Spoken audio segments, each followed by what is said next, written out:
અને હવે સમાચાર પારડીથી, જ્યાં ઉમરસાડીમાં ભારે આગનો બનાવ સામે આવ્યો છે। BN ઇન્ડસ્ટ્રીઝના યુનિટ 2માં આગ ફાટી નીકળી। એલ્યુમિનિયમનો પાવડર બનાવતી કંપનીમાં આગ લાગી હતી। અચાનક કંપનીમાં આગ લાગતા દોડધામ મચી હતી।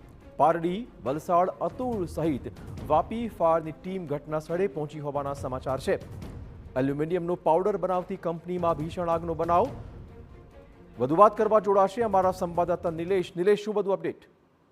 જી ચિરાગ, જે સમગ્ર આગની ઘટના ઘટી છે એમાં કોઈ જાનહાની થઈ નથી। હાલના તબક્કે આગ પર કાબુ મેળવી લેવામાં આવ્યો છે, પરંતુ આ જે ગંભીર ઘટનાઓ વારંવાર વાપી વિસ્તારમાં બનતી હોય છે, વલસાડ વિસ્તારમાં બનતી હોય છે, એમાં ખાસ કરીને ફાયર સેફટીની જે સુવિધાઓ છે કે કેમ એ બાબતે વારંવાર તપાસ કરવામાં આવે, ગંભીરતાથી તપાસ કરવામાં આવે તો આ પ્રકારે જે ફેક્ટરીમાં કામ કરતા લોકોના જે જીવ સામે જોખમ ઉભા થાય છે એવી ઘટનાઓથી બચી શકાય તેમ છે। પરંતુ છેલ્લા ઘણા સમયથી ફાયર વિભાગની કેટલીક બેદરકારી પણ સામે આવતી હોય છે એવું દેખાઈ રહ્યું છે। ખાસ કરીને વારંવાર આગ લાગે છે, કારણો જાણી શકાતા નથી, એટલે આ બાબતે જે કંઈક વહીવટી તંત્ર દ્વારા ગંભીરતાથી ફાયરની જે કંઈક ફાયર સેફટીના સાધનો વ્યવસ્થિત રીતે મૂકવામાં આવ્યા છે કે કેમ, અને ઇન્ડસ્ટ્રીમાં જે કંઈક ખુલ્લા વાયરો કે તણખલા જરે એવા પ્રકારની કોઈ વ્યવસ્થા જે કંઈક છે એને નિલેશ, આગનું કોઈ ચોક્કસ કારણ સામે આવ્યું છે? કેટલા લોકો ફસાયેલા હોઈ શકે એવી કોઈ વિગતો છે?